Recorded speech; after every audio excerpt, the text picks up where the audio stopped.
Hey guys, it's Daria Joyce back here with another episode. And today we're Who let her in here? No. Today we're doing self-care. No. We're doing self-care. I guess we're doing. Okay? Sorry. We're doing self-care, baby. Sorry. That's my drink. Shut up.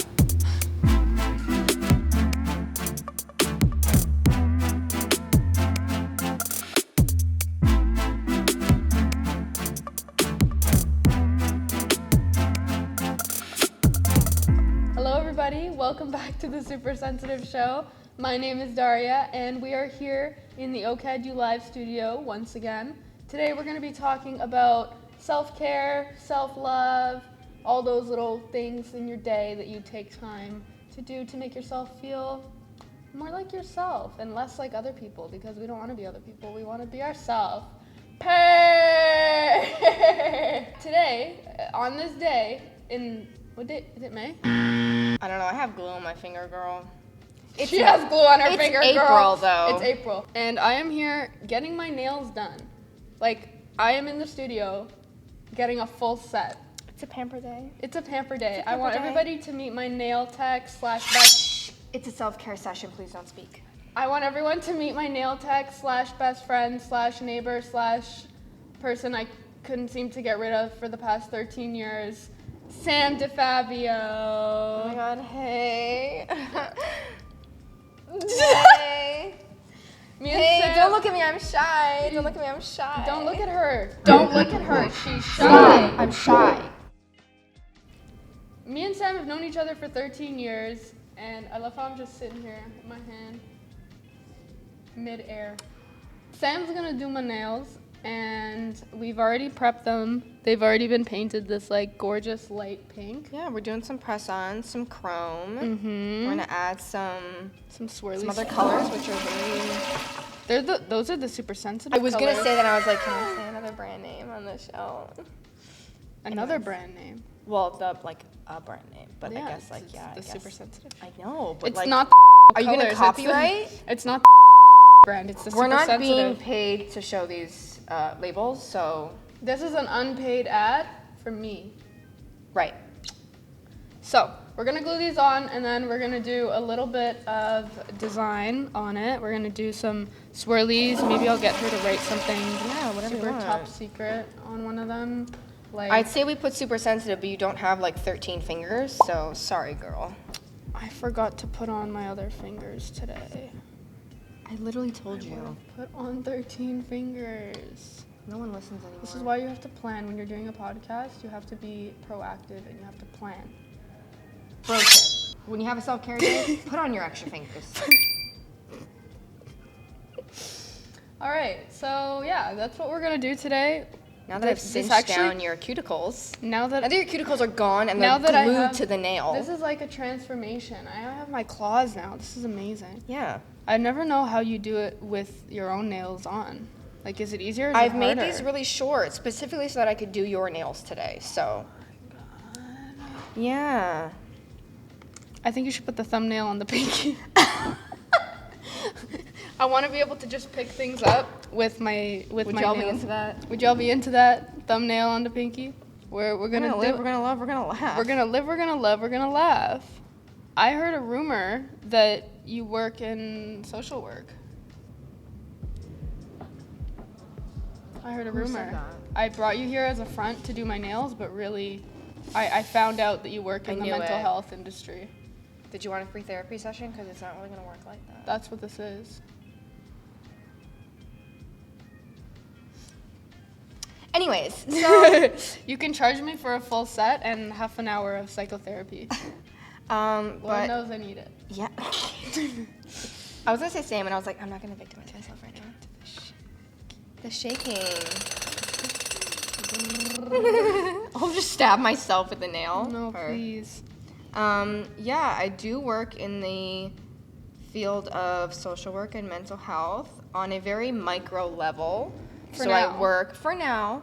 I work with my community on a one-to-one level. So I work with individuals who basically will apply to the organization that I work for, and they will request a certain type of supports, whether it's case management, whether it's emotional support, social support, getting more engaged with your community. Some people, they live in very busy areas but have no idea how to get into the community center that they're next to, or the church down the street. That's or true. I never thought about that. things like that. Some people just, Some people are also old. Yes, I do work with some old people who are exactly that. They live in old age homes and they want to be more engaged with their community, but they just don't know how to take those first few steps, and they need someone to help initiate all of that, which is great because I love doing that. Yeah. Because I wish I had someone, or I hope to have someone, when I'm in like my 80s and I'm about to croak, I hope I have someone who can be like, hey, there's Pilates next door. You're literally on your lifeline like this. You're on your lifeline like this. Hey, there's a Pilates yoga session. Hey, by the way, is Pilates on? Is Pilates on? No, I love that. Yeah, so. That's so cute. And you know what? You little crafty girl. You're a crafty girl. You do arts and crafts with the girls.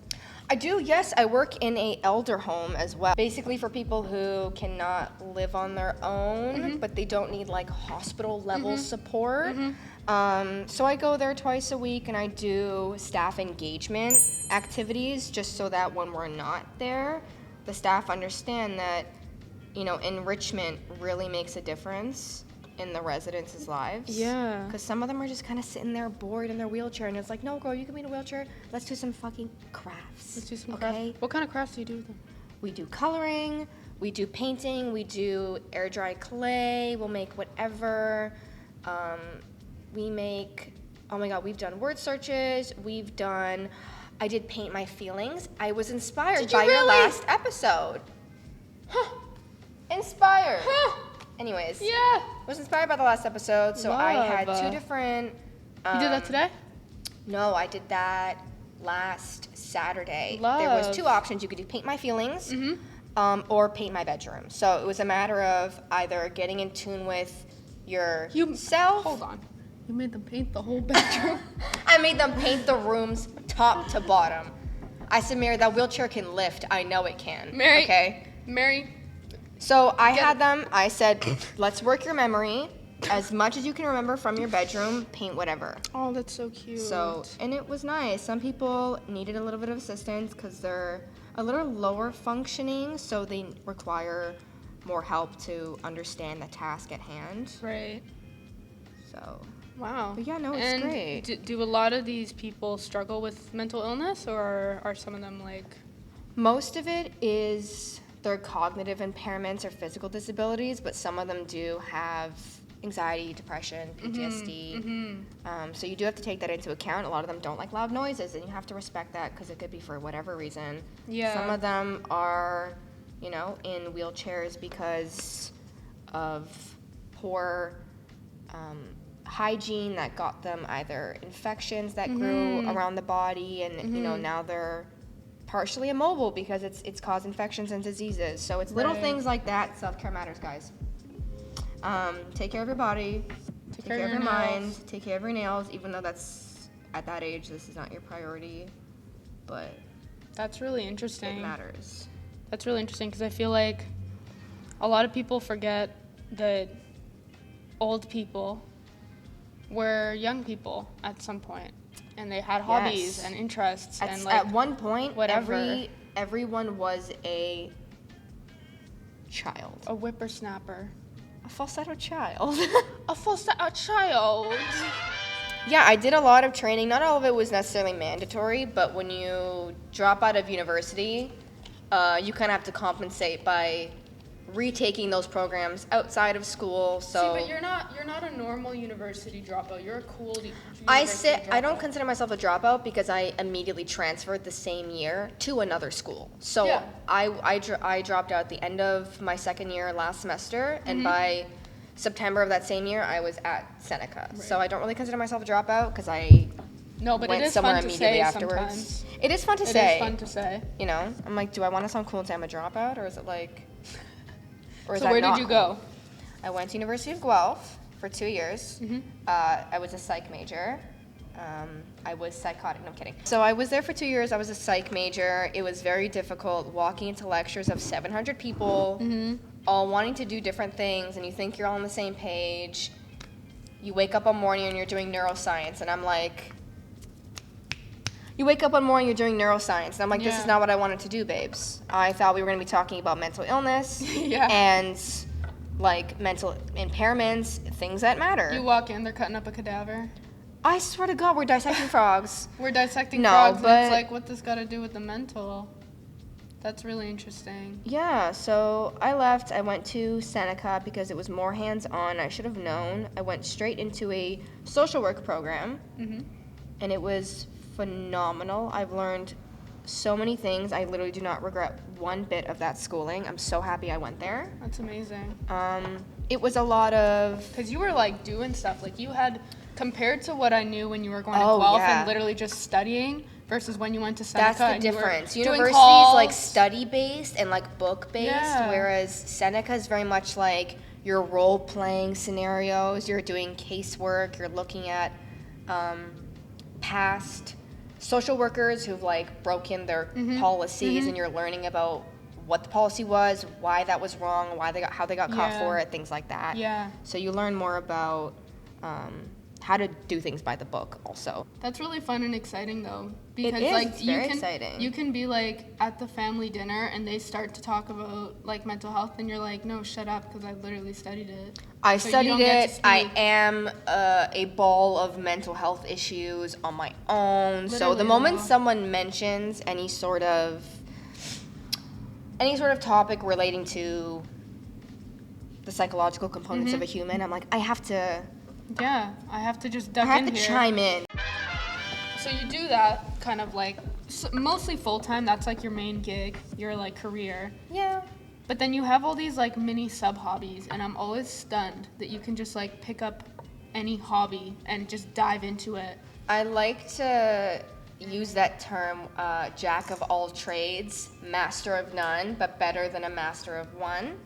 My parents used to say that. Mouthful. My parents used to say, jack of all trades, master of none, better than a master of one. Meaning, it's a lot more helpful and resourceful for you to dabble in a million different things and be decent at all of them than dabble in one thing and be phenomenal at it and not be able to engage in other things. Yeah.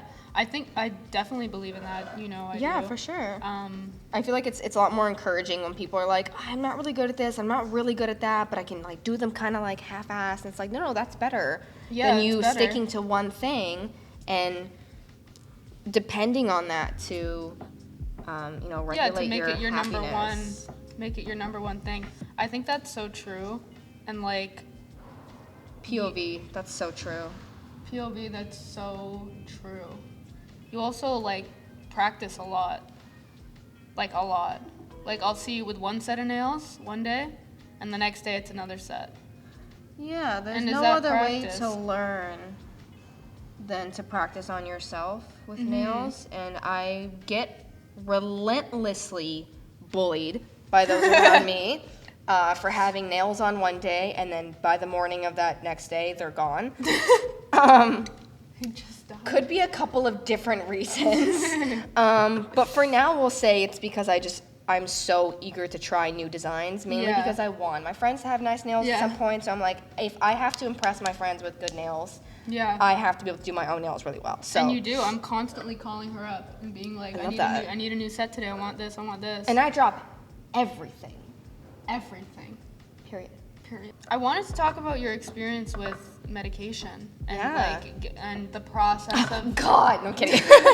the process of getting on meds for mental health. And I remember like when we were, I don't want to say when we were kids, but when we were younger, like there were definitely like moments where we were like, God, I wish we had like an easier entry into getting help for mental health, even if it was just talk therapy and like, which is very underrated, having a psychologist. And it's just like, what was that turning point like for you when you were like, okay, I need help, but I don't really know how to go about this. Like, I literally was just at such a low point, and it stemmed from being at university and commuting rather than living on campus. And when you're commuting for an hour and 45 minutes there and an hour and 45 minutes back, that's already, I'm not good at math, but that's got to be like at least 3 hours of your day that's gone just commuting. Yeah. And then you have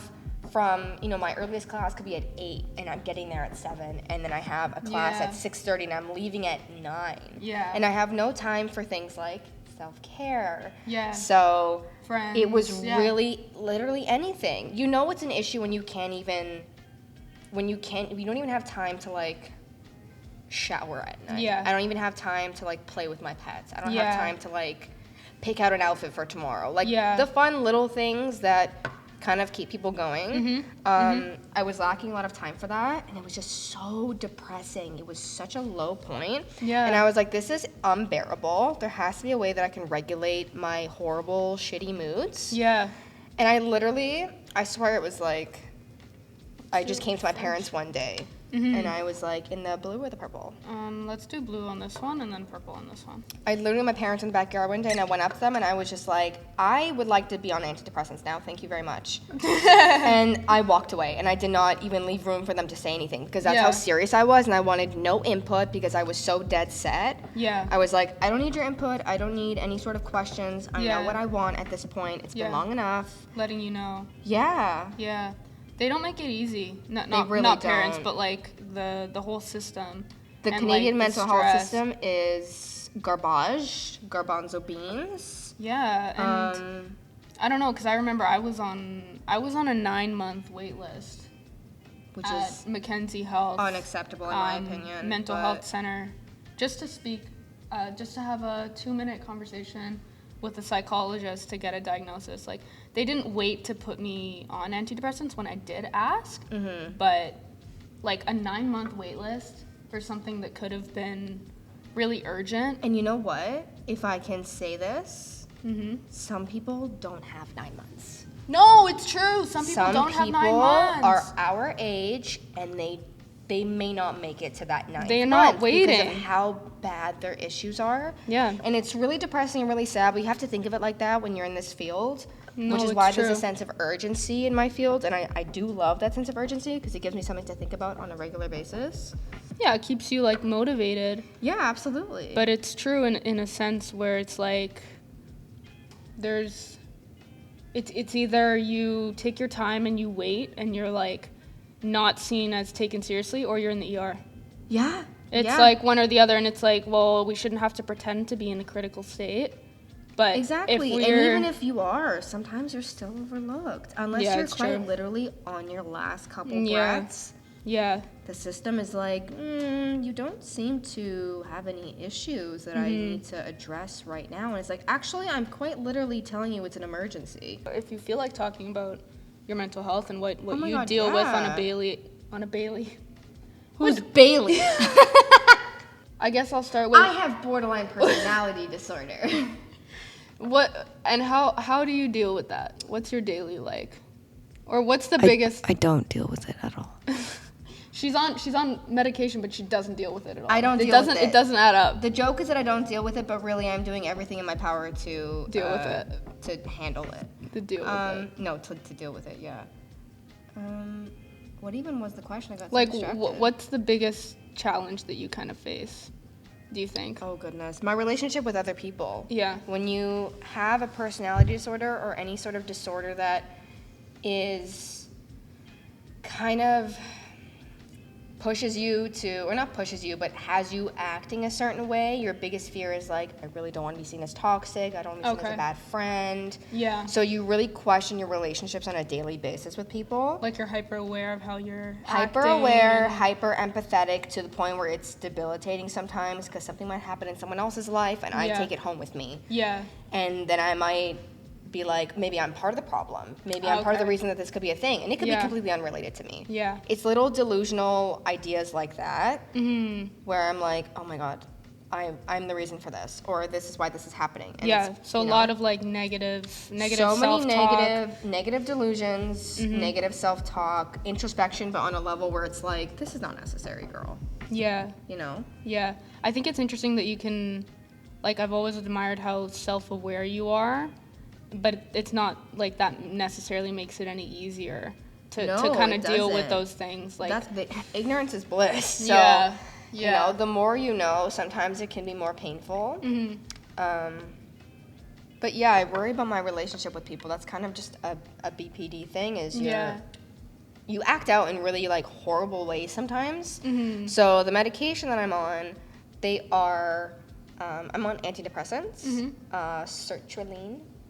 Sertraline Club. Yeah. And then I'm also on something called Abilify, which is an antipsychotic, basically. Which sounds more dramatic than it is. Just because it's called an antipsychotic does not imply anything about your personality or who you are. But it's a medication that a lot of schizophrenic or autistic people take to lower their, like, mental hyperactivity, kind of. It kind of helps you lay low in terms of, I'm not going to say it stops your overthinking, because nothing can stop your overthinking other than you learning how to stop it. But it's very much, you know, I wake up more clear-headed. That's good. Not empty-headed, though. That's the difference. Don't wake up empty-headed. No, I wake up more clear-headed. First of all, I wake up. I get out of bed. That honestly is a big thing. That's I was just gonna say. I'm like, since I started taking these medications, or the Abilify specifically, I have been getting out of bed and like not wanting to die immediately. That's so crazy. That's crazy. Yeah. Power of medication. No, really. And, you know, we get judged for it sometimes, but if someone had a broken leg and was taking Percocets for a month, you'd say nothing. You wouldn't bat an eye. So the medication is just, it helps you regulate your inner, what's the word I want to use? Kind of like how you have... Like your negative internal dialogue? Yes, it definitely quiets down the chatter, which is why I'll wake up more clear-headed. Right. So sometimes we're kind of hard on ourselves for no reason, and it's not really fair. Do you know how many times I've heard, especially in high school, I've had friends who are like, I'm so stressed about this, and I'm the one to be like, just go get a therapist. Yeah. And you know what the reaction is? It's not that bad. Why would I get a therapist? It's like, well, I messed up the nail. Unfortunately, she has to remove my fingernail. So yeah, self-care, important. Very. Very important. Very, very, very important. Take time for yourself, not because others told you to, and not because you feel forced to. Yeah. But because you'll thank yourself the next day. Yeah. If you really don't want to take a shower, but you know you need it, you'll thank yourself the next morning when you're like, I feel so much cleaner now. Yeah. Or I would have woken up feeling so much more groggy if I hadn't showered. Yeah. The longer you live with your own brain and your own mental illness, it's almost like you're existing and finding these hacks. You learn so many loopholes. It's insane. Loopholes to like trick yourself into doing things and trick your brain into being okay with things. Therapy helps you learn these loopholes. Like DBT, literally, I quite literally cannot express how much it saved me. Because it would teach me what I was doing to gaslight myself and manipulating myself, basically. Because I would put a lot of things on my own shoulders that didn't need to be on my shoulders. Didn't need to be on anyone's shoulders, actually, but I would take it on for no good reason. Yeah. Whether it be like relationships or platonic relationships. So like what if you could give one piece of advice to maybe a student who's watching this, who is struggling to maybe find a solution, whether it be medication or anything, like what advice would you give? What you don't take care of now is going to bite back 3 times as hard in a week, in a month, in a year. You don't know what's going to come to you. And your problems are literally never too small. Again, I literally work with an old man who just wants to go to a community center on a daily basis. Your problems are too small. Anyways. Problems are not too small. They're not.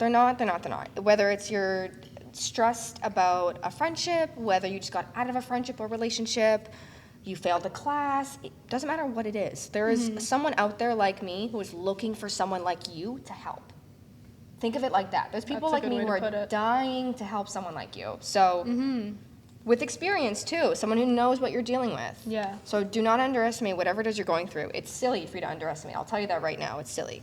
Let's not be silly. Don't be silly. Do not be smart. silly. Don't be silly and make time for self-care because look at this. I have a whole fresh new set. Look at that. And You it's know something what? so small that can I make you want feel you really to- good. I want you to do 2 S's. Sure. 1 on each thumb. Do you mind if I do them in the do white? them in the white pen. I'm gonna do super sensitive. 2 S's for super sensitive. Let's just test Let's just out double the- check that marker, huh? No, it has to just, I just want to make sure it comes out. All right. Well, Sam, while you're doing this, I want to say thank you for coming on today. Thank you for having me. I really appreciate it. It's fun talking to you as if I don't know everything about your life. And, yeah, I had a lot of fun. I do too. I'm living for this. I'm loving this. I'm laughing for this. Do you watch my other episodes? She does. It forces her to. I do. And I am obsessed with all of them, especially the production of it all is incredible too. There's a person behind the camera who's doing a lot of work too. So, it is a phenomenal thing to be a part of. And it just goes to show that some people just want to listen to what you have to say, because someone out there is like, I really needed to hear that. Or someone out there is like, this is really just hitting the spot. Yeah. You ever just like have lunch and you're like, I need a YouTube video just to hit the spot right now? You know I do. It's just that. It's just that. It's just that. It's just Period. this. Thank you all for tuning in to the Super Sensitive Show, episode 7. This is Sam DiFabio, and these are my nails. Yes. And I'm so happy with them. Thank you so much. You're very welcome. Thank you for having I'll me. see you next week. Bye, guys.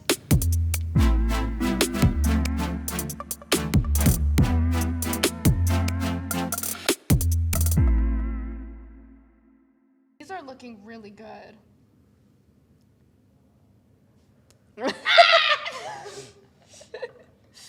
Worst nail tech. Worst client ever. 1 star.